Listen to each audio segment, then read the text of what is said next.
My job was the radio operator, so I would be in contact with the medevac helicopters. And when I was wounded, we were 7 miles from the DMZ, and I was leading a 6-man forward observation post.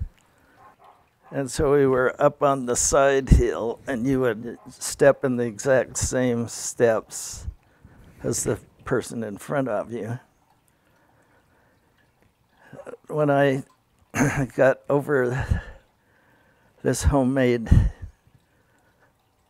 improvised anti-personnel mine, it was command detonated. They had ran a wire, and the fellow was in the jungle watching us. And when I got over the landmine, and the mine was made of a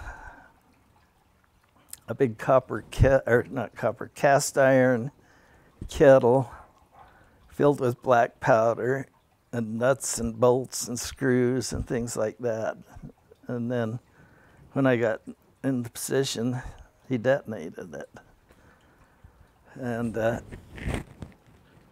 it blew me up high into the air.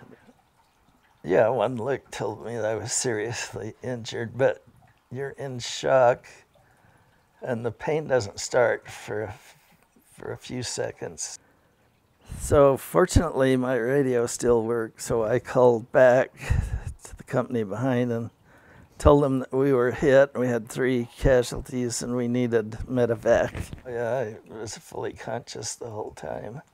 That's why I was able to radio back to get help. The left foot was blown off at the top of my boot. The right one was mangled, my whole right leg from the hip down. My right arm, of course, was injured, and both eardrums were perforated and bleeding. So they said, we want you to tell your folks that you have a serious injury, but don't explain all your injuries. That'd be too much for them to bear.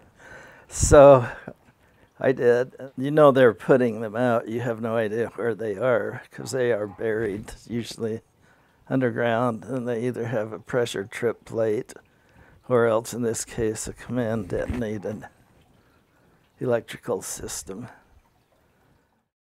When I arrived at Fitzsimmons Army Hospital, we had 660 amputees, and I was just one of those. And if you thought